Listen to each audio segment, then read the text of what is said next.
Hi friends, welcome to my channel. బాగి మంగళగౌరి వ్రతాన్ని చేయడానికి అన్నీ సిద్ధం చేసుకుంటుంది. ఇక అమ్మవారికి దండం పెట్టుకొని అక్కడున్న అమ్మవారి కుంకుమని పాపిట్లో తన నుదుటన పెట్టుకుంటుంది. పూలు కోయడానికి గార్డెన్లోకి వస్తూ ఉంటుంది బాగి. అప్పుడే అక్కడ చెట్టు దగ్గర నిలబడి గుప్తా గారు ఆరు మాట్లాడుకుంటూ ఉంటారు. బాగి ఆరుని చూసి సంతోషంగా అక్క అని దగ్గరికి వచ్చి పలకరిస్తూ ఉండగా ఇక ఆరు కూడా బాగిని అమ్మ మిస్సమ్మ చాలా బాగా రెడీ అయ్యావేంటి ఈరోజు స్పెషల్ అని అడుగుతూ ఉండగా ఈరోజు పూజ పెట్టుకున్నామక్క ఇంట్లో అని బాగి చెప్తూ ఉంటుంది.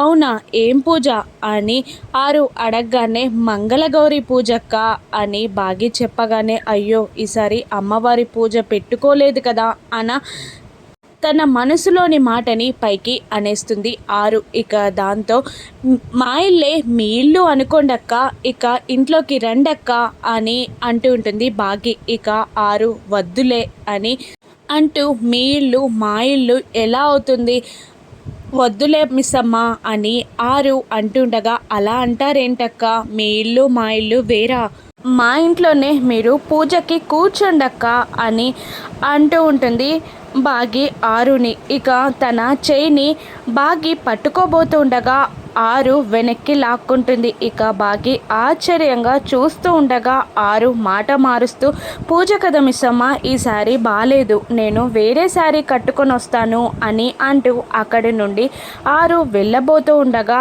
అక్క వద్దులేండక్క, ఈ శారీ కూడా బాగానే ఉంది అని అంటూ వెళ్ళబోతున్న ఆరు చేయిని పట్టుకుంటుంది బాగి. ఇక దాంతో ఆరు షాక్ అవుతూ ఉంటుంది. ఇక వెనక్కి తిరిగి తన చేయిని పట్టుకున్న బాగి చేయిని బాగిని ఆశ్చర్యంగా చూస్తూ ఉంటుంది ఆరు. ఇక ఆరు కళ్ళతోటే గుప్తా గారిని చూస్తుండగా గుప్తా గారు కూడా షాక్ అవుతూ బాగిని ఆరు చేయిని బాగి చేయిని గమనిస్తూ ఉండిపోతారు. ఇక రండక్క అని అంటూ బాగి ఒకేసారి ఆరు చేయిని వదిలిపెట్టగానే ఆరు చేయి పైన కుంకుమ బొట్టు ఉంటుంది. అది అమ్మవారి కుంకుమ.